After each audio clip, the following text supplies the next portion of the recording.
और नमस्ते। आज हम लोग यहाँ पे हजारीबाग जिला के इचाक सीएससी के अंतर्गत में हम लोग आज अमनारी के ये टोला है एक, उस टोला में हम लोग है जो अमनारी का जो टोला है जिसो वहाँ पे क्या चिकन पॉक्स हुआ था, जिसमें देखिए जिला का सारे हम लोग टीम है और यहाँ से हम लोग गाड़ी यहाँ तक आई है। यहाँ से 3 किलोमीटर दूर है जो हम लोग को पैदल चलना पड़ेगा, तो हम लोग सारे टीम पैदल चल के उस गांव में जो सैंपल लेना है सभी टीम हम लोग जा करके पैदल चल के अभी सैंपल लेंगे।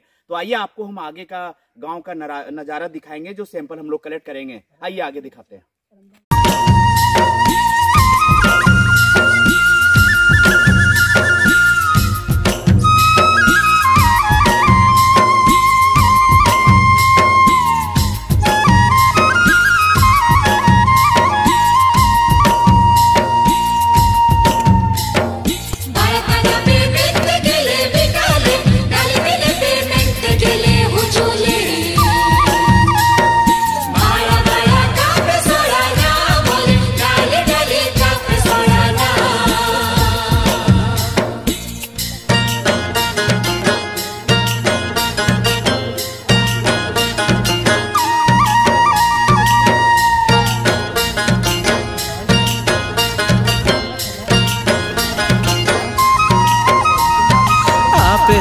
Hujulina mai amnel teng bitalina am do cinaria mai ni minem giuna ape hatuin hujulina mai amnel teng bitalina am do cinaria mai ni minem giuna.